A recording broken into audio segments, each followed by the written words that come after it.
So guys, welcome to how to play Command and Control. These short tutorial videos will take you through the game from start to finish and show you how your units will activate, move, fight as part of the game system.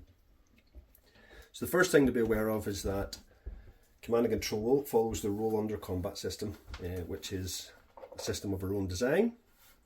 Essentially, statistics in Command and Control typically range from 1 to 6. And you're looking to roll equal to or under that number. So a higher number on your unit card, which we will discuss shortly, means that the unit is better in that aspect. And you're looking to roll equal to or under. So the concept of a unit, first of all, we have two units for you today on the table. First we have a unit of French line and then a unit of French Imperial Guard. And we're going to show you the differences between those units and how that's represented on the unit card. So the first thing to be aware of is there's two core statistics in Command and Control. The first one is experience, which is really the raw experience of the unit and how effective it is at fighting in close combat. The second statistic is training, which represents its formal discipline, military training, etc., and also determines how effective it is when it's shooting with its ranged weapons. By adding those two statistics together, we get a competency value. Essentially, we will go into that in more depth later, but you're looking to roll equal to or under your competency value on 2d6, and if you do, that order will be successful and the unit will act.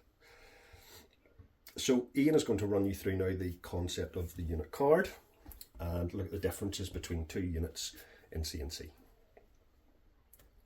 Okay, so our French line guys have statistics that are obviously not going to be as good as our guardsmen. So for example, if you look at the card on the screen, their experience is 3 and their training is 3, meaning a competency of 6. Now you might think that that's going to be very difficult to roll under 2d6 to ever get them to do anything, but the game is called Command and Control, so you can't really send them off by themselves. They do need to stay within a command structure, otherwise you're going to flip the turn to the opponent. But when you look on the other side of a really good unit, what we have is our French guardsmen, experience 5, training 4.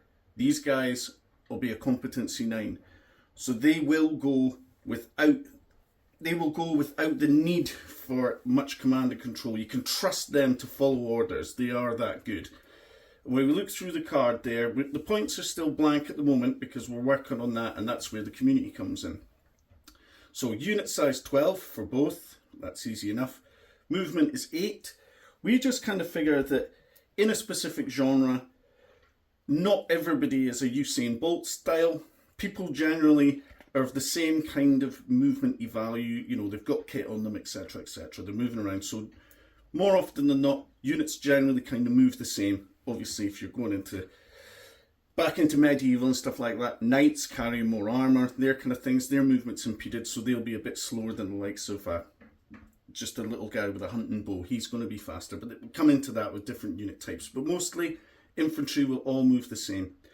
Each model has 1 wound, and in Napoleonics, which is the genre there, the armour is 2 or less, which means you need to roll on 1 dice under 2. Now it looks pretty brutal, that, and a lot of folk die, but hug and cover and stuff, which we love, is important for unit survival. If you go just walking around into the open, you're going to get smashed. Fair enough. That's up to the player here.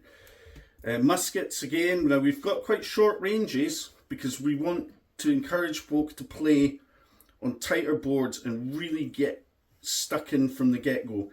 Forming up gun lines and blasting away each other, you can do that, and all power to you, but you're not really going to get much of a game there. So we're really encouraging folk to come in tight. We've got other weapons. Obviously, in the Napoleonic era, you've got other weapons that are going to increase range and stuff, and they will be hiding. 1 attack there, bayonet, 1 attack as well. No AP value on them at the moment, but that could change. If somebody wants to do that, they can do that. That's all easy stuff.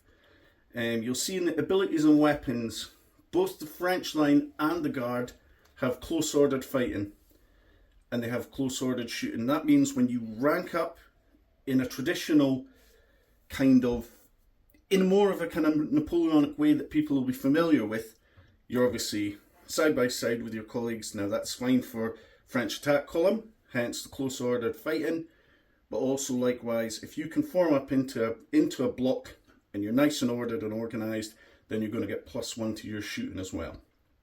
We'll go on to that in a different one there, a different vid. So the key word for them is they have close formation, both of them do, and they also have the option to take a colour party as well, and both of them have that. But the main important thing to remember here is that competency value. That's what you need to think about. So no matter what unit it is, in any genre, its competency value is really key for them to actually activating. Because if you don't, you will flip the turn to your opponent, you'll bang down an ineffective token, and then it's his go. So that's basically a kind of quick run through the cards there. Perfect. Yeah, so moving on to unit types, guys, as Ian has mentioned, each unit card will feature its unit type. And what that dictates in the game is the starting strength, which is the number of models in the unit, and how many wounds each model within the unit has. Fairly basic for the French line and the Imperial Guard. They are both infantry units, which for the purposes of the core rules is 12 models in the unit, with 1 wound per model or base. The reason I say base is because this is not just a 28mm game. It can also be used with smaller scales or larger scales if you desire. So for example, on the camera now, you will see a Greek phalanx, and each one of these elements or bases essentially operate within the core rules exactly the same, but this just represents 1 model effectively. So this would be identical to this guardsman in terms of all the rules for the core game. So you can play this with any scale, any models, they can be multi-based, etc. Really let your imagination run wild. So we have 2 line units here, as I've mentioned. Another simple unit size that you'll see quite often in Napoleonics would be this skirmish unit of voltigeurs. And as you can see from the core rules, they are a starting strength of 6 models, again with 1 model per base. Some unit types have special rules or special orders that they can take, and that will appear in either the core rules or the genre supplement. So Ian, would you like to take us through unit coherency? Yep, so we always thought that coherency, it comes really naturally to people that have played war games before. But what we definitely don't like is the conga line of stuff. Because you know who you are, people. You know who you are. So in this game, you basically you're kind of forced to keep everybody bunched up. So every model needs to be within ½ an inch of at least another 2 models. So you need to bunch up nice and tight.